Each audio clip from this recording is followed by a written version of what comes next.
আমি যেহেতু বাংলাদেশ জাতীয়তাবাদী কৃষক দলের কেন্দ্রীয় সংসদের সহকারী সম্পাদক শহীদ প্রেসিডেন্ট জিয়াউর রহমানের হাতে গড়া এই কৃষক দলের দায়িত্ব পালন করতে গিয়ে নিজেকে গর্ববোধ মনে করি। পাশাপাশি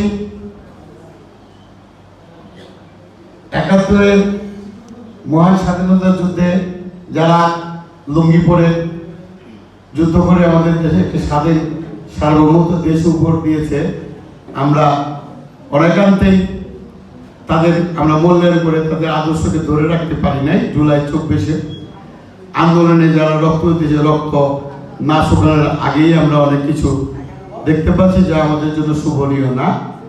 তো আমি একটি দলের সাধারণ কর্মী হিসেবে বলতে চাই, আমরা যারা এই দেশকে শান্তিপূর্ণ রাখার জন্য রক্ত দিয়েছি, কারো হাত গেছে, কারো পাও গেছে, কোনো পরিবার থেকে এখন পর্যন্ত হাসপাতালে গঙ্গলাতে চিকিৎসা হচ্ছে না, তাদের রক্ত না শুকাতে শুকাতে যারা আজকে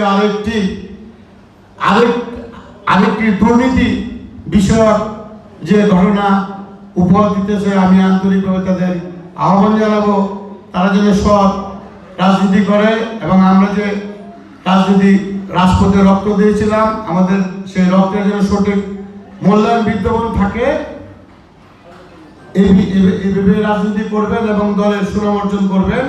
আমি বলি আমার সংক্ষিপ্ত বক্তব্য শেষ করছি। আসসালামু আলাইকুম।